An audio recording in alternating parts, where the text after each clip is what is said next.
We're in Psalm 60 today, Psalm 60, and this is essentially Israel speaking to God about her history and what has happened and her disillusionment with the chastisement that came from God as a result of her trusting in chariots, other nations, and of course trusting in her self-righteousness. She feels rejected. So she says, "Oh God, you have rejected us. You have broken us. You have been angry. Oh, restore us." That's very, very similar to Isaiah 63, where he says, "Oh Lord, we've had many lords over us. You are our potter, and you have hardened us from fearing you and caused us to err from your ways. Restore unto yourself the tribes of your inheritance." So here's another prayer of restoration. You have been angry. Oh, restore us.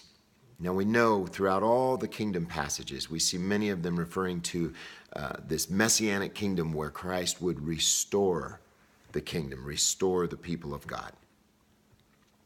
You have made the land quake. You have split it open. Heal its breaches, for it totters.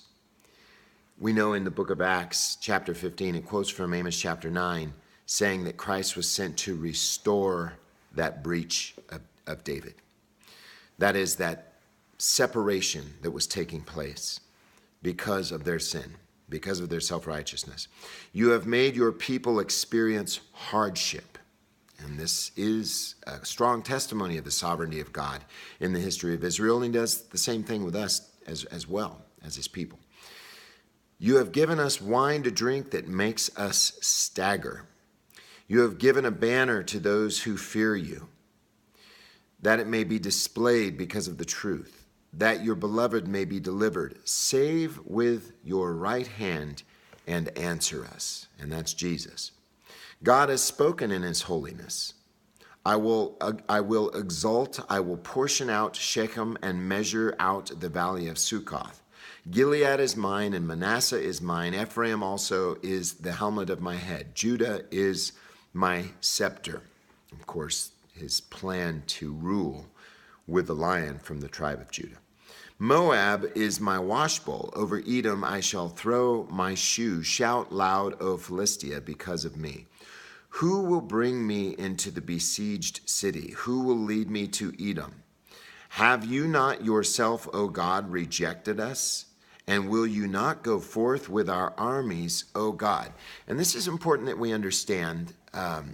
In the Old Testament, there was a tremendous propensity for God's people to trust in chariots, to trust in nations, to go to Egypt for protection.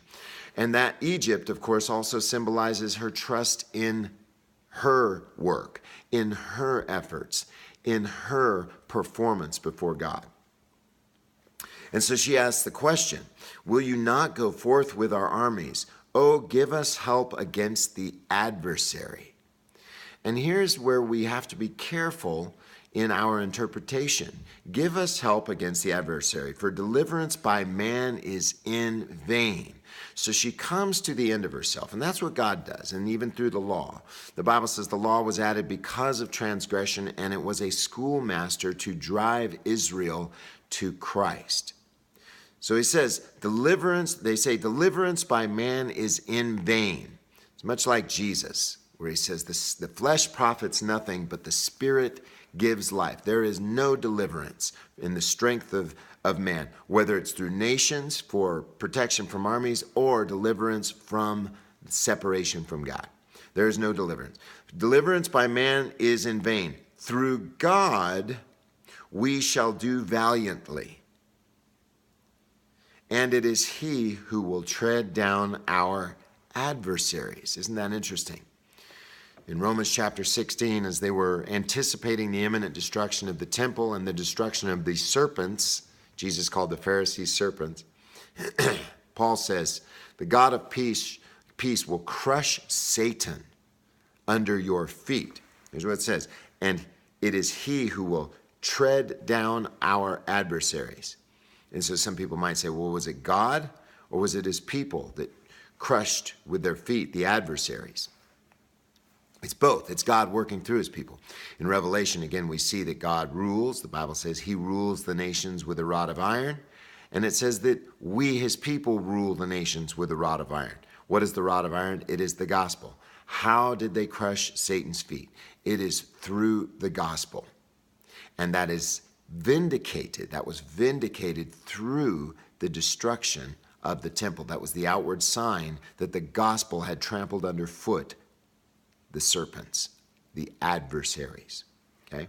So that's Isaiah chapter 6, a little bit of a recounting of the history of Israel, longing for that deliverance, admitting that God was the one who was sovereignly working this because of her disobedience, bringing hardship upon her so that she would seek Christ. And that's what the law did for Israel. It brought hardship in so that they would be driven to Jesus Christ.